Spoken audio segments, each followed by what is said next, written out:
This was how it all began on May 29, 2023, as Bola Tinubu was inaugurated as the 16th president of Africa's most populous nation.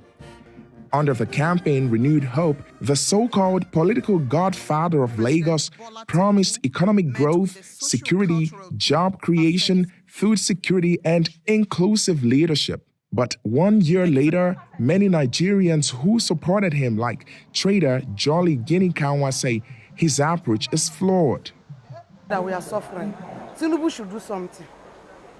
Tinubu should do something. At least he's a human being. He's a human being. He's the one ruling this country. He did not come to destroy this country, but to take care of the people that is ruling. To take care of us. We are suffering. Children are crying. Adults are crying. President Tinubu introduced controversial policies, including the scrapping of decades-long fuel subsidy payments and floating the naira against other world currencies shortly after taking office. Transportation and food prices have soared, leading to an annual inflation rate of 34%. Tinubu has assured Nigerians he'll fix inflation and address the economic challenges.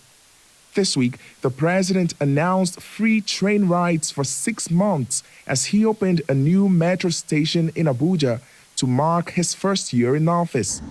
The president also announced the launch of several development projects, but critics say the government is irresponsible and pandering to foreign influence. It was extremely and fundamentally flawed to stay at the swearing-in ceremony to announce that subsidy is gone, when you had no ministers, no advisors, nobody to talk to. Because before you should announce that policy, there should have been some people sitting down in a committee or in a group or whatever you call them, do the simulations and the projections. Nigeria's security situation is also getting worse under Tinubu. According to Beacon Security Consulting Limited, the number of terrorist and criminal attacks in the last year increased to nearly 8,000 compared to 5,500 recorded the year before.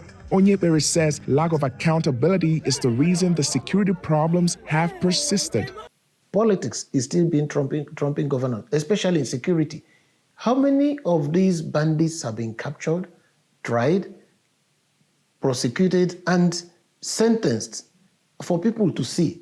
Nigerian workers' unions are threatening to protest if the president does not reverse his policies on fuel subsidies and the currency by the end of May.